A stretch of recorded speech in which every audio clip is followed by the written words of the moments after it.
I'm Gillian Mosely. I am a filmmaker specializing in historical films.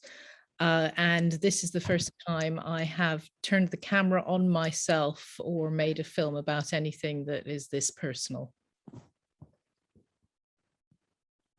And my name is Harry Hagopian. I hope you can hear me. Yeah.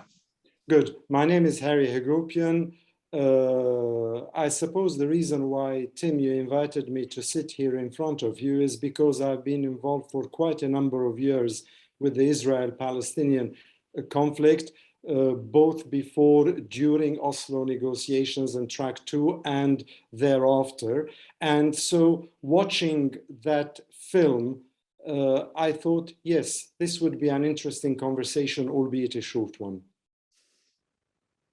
Great, thank you. And I'm Tim Livesey. I'm the Chief Executive of Embrace the Middle East, that is co-hosting this, the screening of the film and this panel discussion. We work with across the Middle East, but including 25 partners in Israel and Palestine. And I first went to Jerusalem in 1987. And I haven't even been trying to get it out of my system ever since. It's just there and it stays. And the fascination and the passion continues. So I'm really pleased to be part of this conversation. And I thought we'd kick off with perhaps a rather obvious question, but Gillian, to you, which is why did you feel, this is obviously quite a personal subject. It's also a very complex subject. It's a subject that many people are very happy to give a large body swerve to. Why did you feel that you needed to or wanted to make this film? And what, if it's possible to say, what was the most important thing or some of the most important things that you discovered in this along this journey? Thank you, Tim. It is a film that I have wanted to make for a very long time. Inadvertently, completely unplanned, I became very close friends with the Palestinian who, I mean, we met when we were 17, 18 in a nightclub in London. And it didn't occur to either of us for at least 5 years that I was Jewish and he was Palestinian, because we were far too busy having fun in London. And so slowly but surely I got pulled into wondering why his family had land seized and various other things that I might hear round their dinner table. And I started to investigate. And about 10, 15 years later, I helped his aunt, Lucy Nusebe, with her charity Middle East Nonviolence and Democracy for a few years, raising funds in Britain. And I was very enthralled by the NGO scene and by the possibility of making such a difference. But I was also struck that there are a lot of different groups, many of which don't seem to cooperate. So the peace scene, if you will, is a little bit more fragmented than I would like to see it. And I also met a number of people who'd really devoted their lives to this issue and were retiring, not disappointed, but sort of possibly slightly cynical, or just, having hit their heads against walls. And I personally was facing a crossroad, because I was thinking, maybe I should just work for NGOs. And I decided that no, I was going to to carry on my film career, because film gives you a platform to speak to lots and lots of people. And I felt if I was going to actually do anything for this issue, film would be a better tool for me to use. So that's, that was really, my promise to myself, that at some point I would make a film. I didn't know what the film would be, but given that I have at this point spent 23 years making mostly historical documentaries, it is probably inevitable that it would be very historical in nature. And I'd sort of become obsessed as a filmmaker with the idea of juxtaposing the present day against our history. And it's actually something that I'd tried to do a number of times when making broadcast films, but you don't have the necessarily the freedom to just do what you want in those circumstances.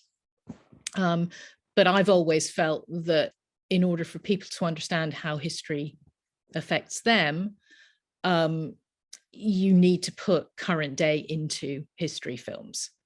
Let me pause you there, and we'll come back to the second bit of the question in a moment. But I mean, for those who haven't seen, most people listening will not have seen the film. So one of the reasons we wanted to have the conversation ahead of time was, rather than, as it were, sort of people watching the film and then sort of asking questions about the film, to some extent, this is an opportunity to give a little context and to situate people and perhaps signpost people a little bit towards some of the things that they might want to watch out for. And I wonder if I could just turn to Harry and ask you, I mean, Harry, you've been around this subject a long time. There's probably not a lot in terms of the history in this film, and I agree with Gillian, the history is extremely important if you want to begin to understand how we got to where we are today. Not much of that will be new to you. Why, though, would you say it is important for people to watch this film? And were there any things about the film that were a surprise to you, or that got you thinking in a slightly different kind of way? Thanks, Tim. Not so much a surprise as making me think in a different way. I must say that I found the film very thoughtful. It was a very gentle film. At some instances, there was even a sense of innocence permeating through that film, as Gillian discovered certain truths which she thought were not the real facts on the ground. And that in itself was very appealing to me. And there was a lot of almost that Socratic approach of self-examination. Now, one of the things I've learned over the years is that when it comes to Israel-Palestine, each party is very willing to accuse the other party of all sorts of ills, but they're not willing to take on board their share in what has happened in what we call the Israel-Palestine conflict. So for me, it was really an interesting journey. It was a gentle journey that took me across many, many decades, going back to Ahad Ha'am, going back to Jabotinsky, going back to Herzl, and then suddenly coming forward to the reality, which if you ask any Palestinian, and I can say more about Palestinians than I can about Israeli Jews, they would tell you, yeah, that's history. What about what's happening on the ground today? And it's that sense of let's think about what is happening, the hope that really went through that film. And over the years, as I've worked during the Oslo period, you know that I was involved in second track negotiations. I've seen the ebbs and flows of hope.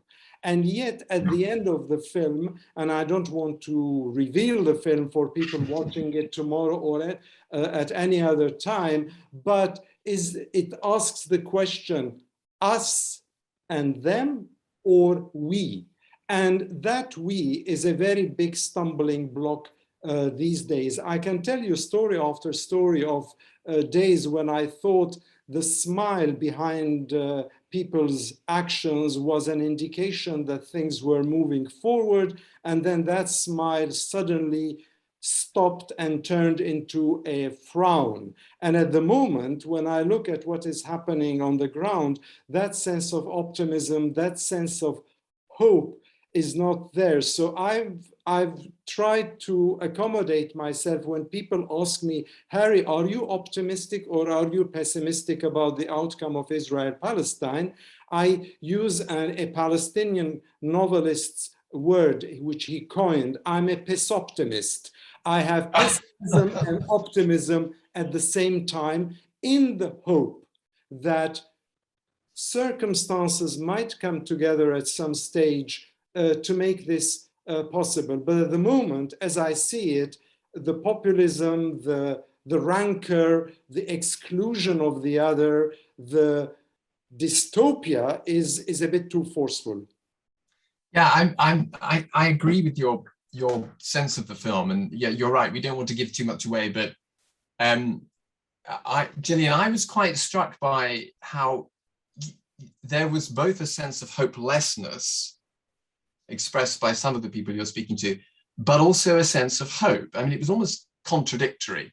And as Harry says, there's that interesting, at the end, there's a real stress on this question of, is this, well, this has been us and them, it still is us and them, but also that sense that unless we get beyond us and them to a we, to a together, then it's really difficult to see how this is going to move forward.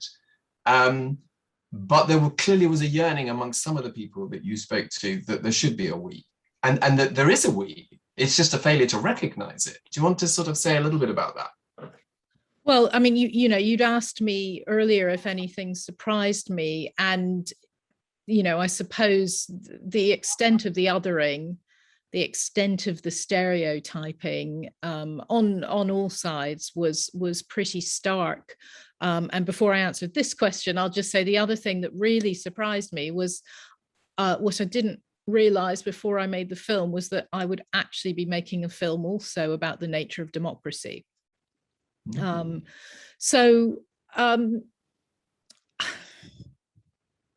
I don't know. I mean, you know, I am an eternal optimist, and I refuse to believe that it is beyond the wit of man to adhere to, you know, what in Christianity I think is called the golden rule: do unto others as you would have them do unto you. It's not rocket science. So I think that is, you know, at the end of the day, quite important to remember. But the other thing is that if one really examines the history, and I touch on a number of things that I don't go into in particular depth. I mean, you know, we took an hour and a half's worth of history out of the film. You know, we really had to tread lightly and pick and choose. You know, it became what is absolutely critical to know, and you know, what can people find out more about. If you look very, very closely, it is highly likely that Jews and Palestinian Arabs are brothers. You know, DNA tells us that. And if we chart the progress of the DNA, that's really what it says. And you look at the word, you know, it's another spoiler, you know, I put up the definition of a Semite, because of course both Arabs and Jews are Semites, and there is this constant paralleling, and yet we've managed to end up on opposite sides of the fence, which is completely bizarre. And then the poor Palestinian Christians are somewhere, you know, with the world forgetting about them seemingly. It's an extraordinary situation with this just obscene lapses of memory and or cognition, which is why I made the film. It's interesting. I mean, I wonder if you want to comment on this, Harry. I feel that one of the things I like about the film very much is that it recognizes the importance of history. It recognizes the importance of getting facts straight. In other words, if you just screen out a whole bunch of facts about what what one party has done or another party has done at a certain period, you know, it distorts immediately. So it stresses the importance of information, if I can just use that word. But it also, it introduces you to people, because, you know, we need information to understand this conflict. We need people, and we need to understand people if we're to have any hope of emerging from it. I say we, I mean, you know, anybody who's involved. And I think that you spent a lot of time with people on the human side of the story, but you've also spent a lot of time on drawing out the information and the facts that are necessary to begin to understand. I mean, did you feel that, Harry, that sort of the two woven together rather cleverly? Yeah, woven together, I'd agree. On a light note, let me say that I'm a pianist, and I was delighted with the Moonlight Sonata at the end as we exited the film. That's not really giving anything away. The Moonlight Sonata has been with us for quite a long while now, but it is important because the sense of history makes you realize that this is not a conflict that basically came about a few years ago, that it really goes back not to 1967 and the Six-Day War, not to 1948 and the creation of the State of Israel, not even a decade before, but it goes way before that. And it also, and I thought the honesty, the self-examination, that's why I threw in Socrates there, the self-examination of the role of the British and the sort of soul searching that you can see in that film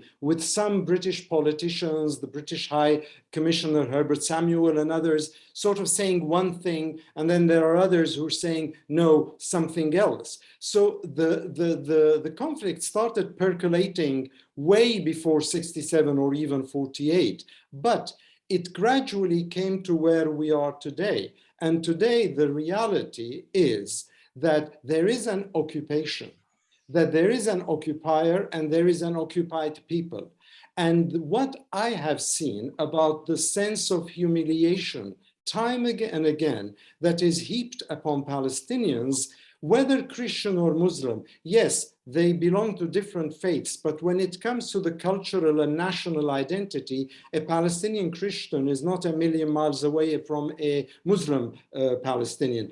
The sense of humiliation that I've seen at checkpoints, purposeful humiliation, the way they have been dealt with at Ben Gurion Airport on the way out or coming back into the country, what has happened with some people who have gone to apply for a piece of paper for a family reunification, which was summarily dismissed for absolutely no reason, except that we don't want somebody from Gaza or from Hebron to be reunited with somebody from within the Green Line, in other words, within Israel proper, the Palestinians there. So all that brought it together. And when I was watching, I've shared this with you already, Tim, when I was watching this, I also thought of one of my gurus during my time in Jerusalem was the Latin Rite Catholic Patriarch of Jerusalem, Michel Sabah.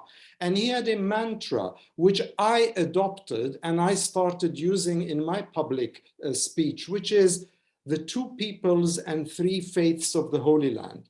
And his image, his vision, he's still alive, is that the two peoples, the Palestinians and the Israeli Jews, the Palestinian Arabs and Israeli Jews, the three faiths, Jews, Christians, and Muslims, would somehow manage to overcome the obstacles of history and time, which, no matter how maligned the Oslo chapter is in the history of Israeli-Palestinian relations, there was a spark of hope there, which we now dismiss because we later, in post-mortem, discovered that it was a no-starter.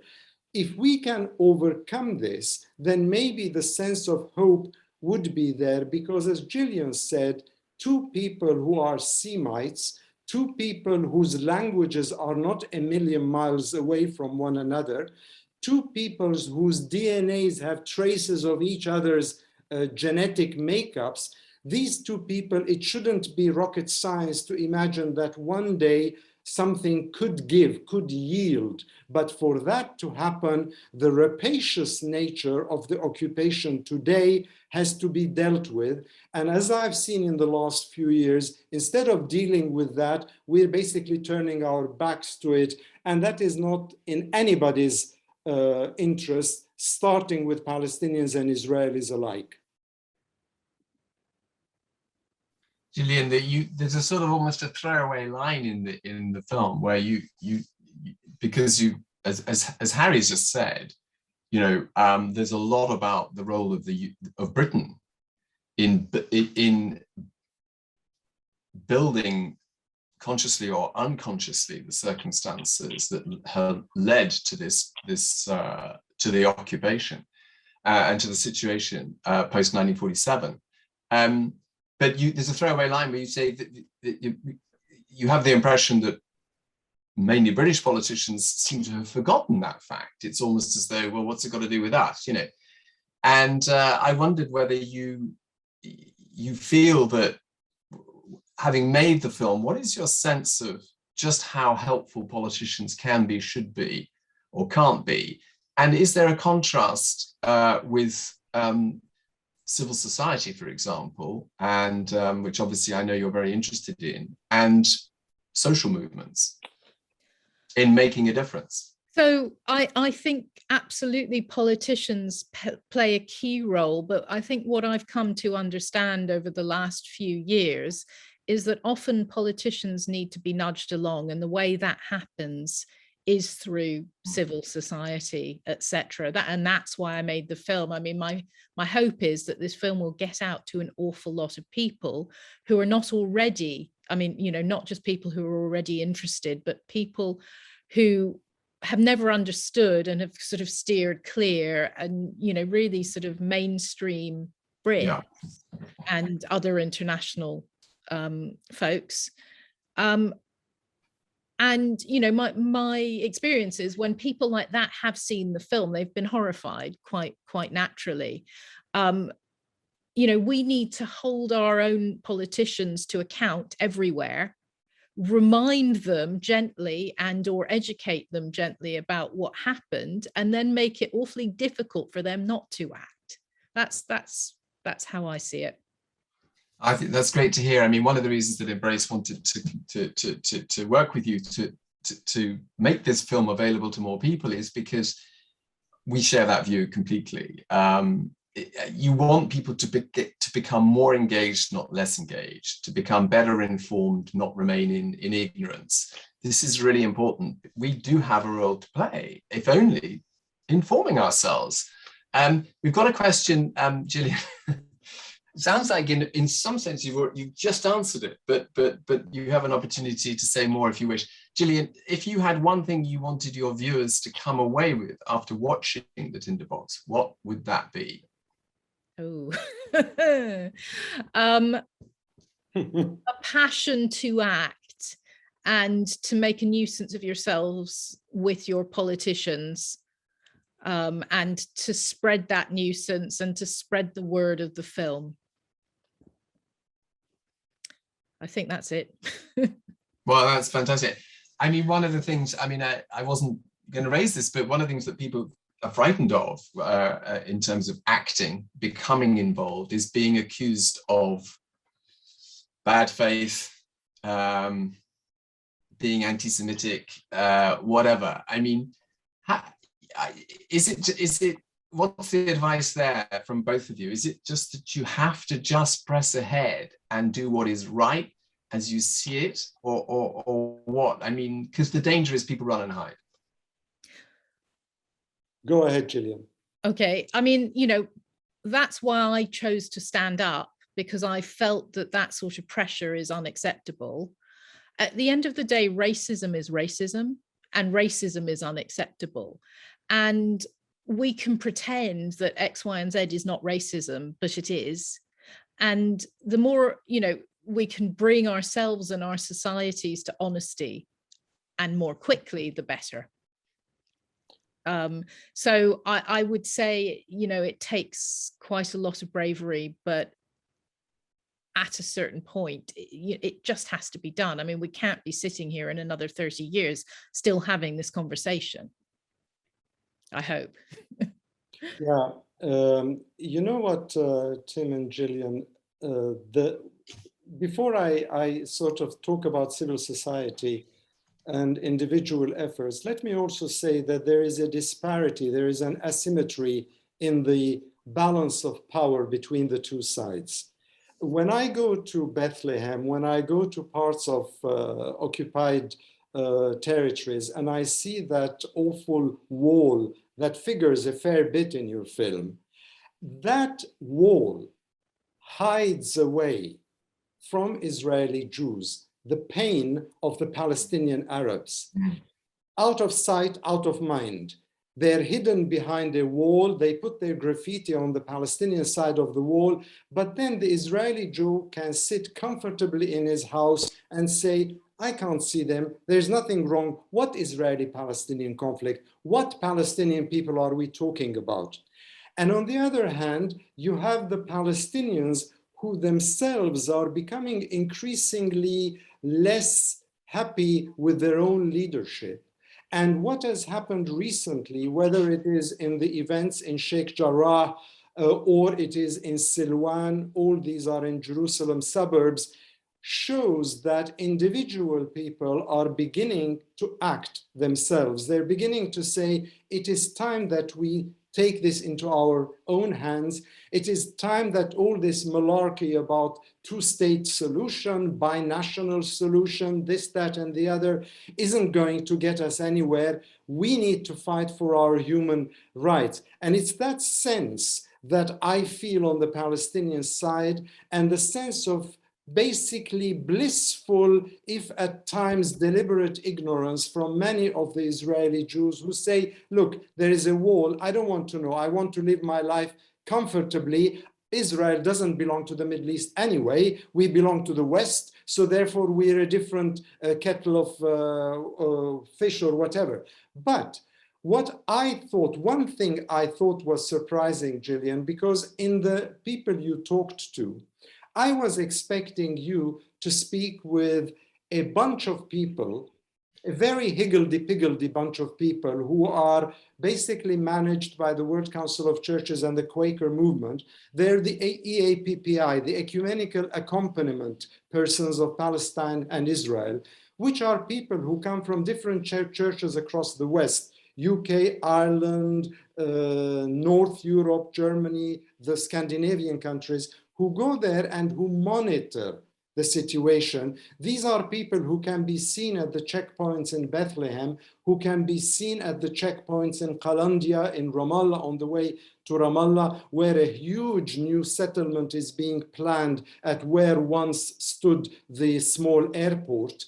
These people monitor and then they report, and they're abused, they're attacked verbally, sometimes also physically, but they're there to say that we are doing something, if only reporting what is happening on the ground. And this is where I think there is this mishmash. It's across the whole region. It's not only Israel, Palestine, but it's certainly visible there, where there are individuals, NGOs doing bravely, going where no man went before, to use a James T. Kirk analogy. And then you've got the governments who are trying to keep the lid on because they don't want to see too much violence that would upset the apple cart. But what we have in hand now is a situation where the Palestinians are in desperate frame of mind, and Israel doesn't want to return the occupied territories. It wants to manage these territories, and the management of these territories and returning them are two entirely different things, and of different levels or thresholds of pain as well. Would you like me to respond to that, Tim? Or yeah, please, Gillian, yeah. I would. Yeah. So I think there's several things to say, and I'm going to start in the middle. The reason we didn't interview any of the ecumenicals, and I should say that I physically intervened in a contretemps between a Hebron settler and an ecumenical while we were filming, is because they were neither Israeli nor Palestinian, and everybody in the film except for me is. Yeah. So that's why that didn't happen. I'd like to go back to the beginning of what you said, and I am going to read a quote from the film. Sorry, another spoiler. Anwar Nusseibeh felt that war had caught Palestine's Arabs disorganized and leaderless, its politicians incompetent, corrupt, and treasonous, while British rule had weakened the Arabs and strengthened the Jews. That is a portent of today.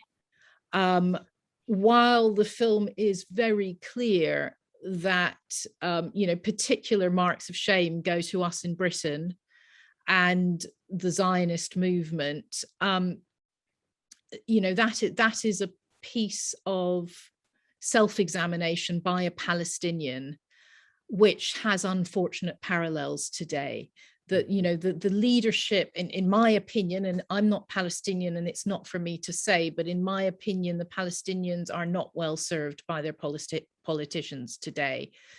And mind you, if I were to give a very quick response to that, Gillian, whilst agreeing, not disagreeing with you, I would say I'm not a Palestinian either, I'm Armenian. But what I do realize is that both peoples have been served badly by their leaders. I mean, the populism with which Benjamin Netanyahu desperately tried to cling to power, and the populism with which either Hamas in Gaza or the Palestinian Authority tries in Ramallah, does a great disservice to both people. But disservice apart, it polarizes both people. I've always said this: if only they spoke with each other. And you have an example, a brilliant example of two people putting hands around each other's shoulders and moving around. I won't say more than that. But if people were to just spend some time listening to the other, then they might see that, you know what, we're not that different. And a lot of it is in our head, not the reality.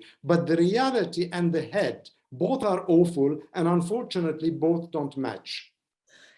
And I think that's absolutely true. And this is not in the film at all, but the question has been raised before: who profits from this contretemps between the Israelis and the Palestinians? And the sad truth is there are a lot of people making money out of this. And there are, dare I say it, you know, people like the Christian fundamentalists who are, as far as they're concerned, on track to, as I understand it, that, you know, the fulfillment of this prophecy. Biblical prophecy, yeah. And, you know, that's just two examples. There are many, many more, none of which is actually, in my opinion, in the best interest of anybody actually living there. And, you know, Israelis and Palestinians are not the only people to fall foul of that. I think we could look at ourselves, you know, quite clearly in the same light. But, you know, at a certain point, you have to wonder, why do we put up with it? Yeah, why do we put up with it? We're going to have to draw to a close in a second. One thing I just wanted to underline, you've already said it earlier on, Gillian, and Harry just mentioned that neither the Israelis nor certainly the Palestinians at the moment are well served by their politicians. And I'd just like to ask everybody to go away and ask themselves the question: how well are we served by our politicians in respect to this issue? Because, as you said, Gillian, I think really it's time that they started answering questions, the real questions, and not ducking and diving. Now, we have one last question, which I'm going to give. It's going to go to Gillian, and then I'm afraid I'm going to have to draw things to a close. So forgive me, Harry. So this question is as follows: Gillian, what was the biggest thing that surprised you in the journey of making this film, either about yourself as a creative or about the Israel-Palestine situation? Well, I think it's twofold. I think, as I said earlier, what a damning indictment of democracy that place is, because I hadn't thought about it in those terms before.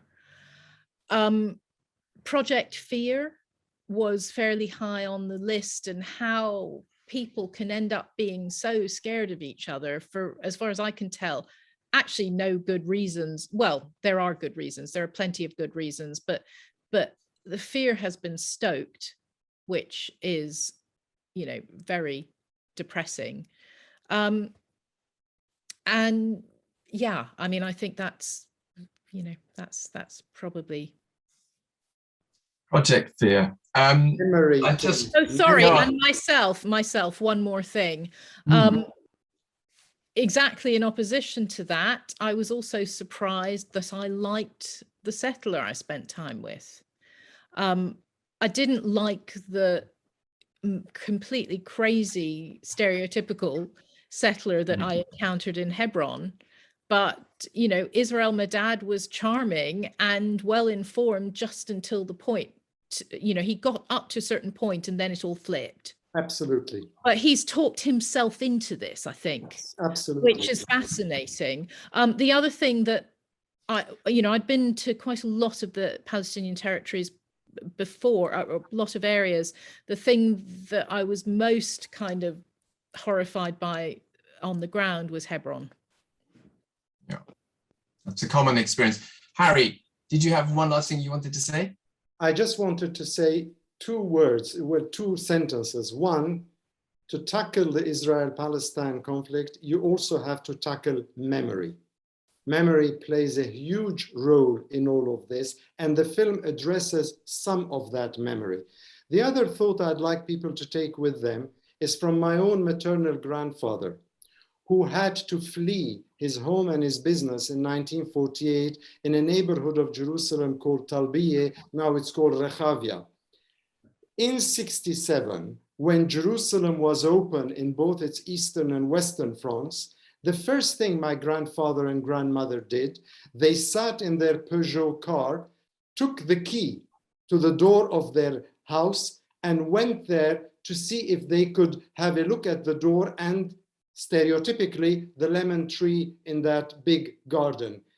That is memory, and that is something that needs to be discussed, not swept under the carpet. Well, that's a very good point at which to end. I was just going to say, Gillian mentioned Project Fear. That's not what the film is about. It does explore fear, but it also explores hope. So you have a heck of a lot to look forward to. I want to thank Gillian and Harry very much indeed on your behalf for really fascinating, thoughtful, self-reflective conversation. And as Harry said, I think you will find this both a gentle, but also a very explorative film that will, I hope, give you a lot to think about, but also just to remember, as Gillian said, action as well. So let's think and let's act. And thank you all very much for joining us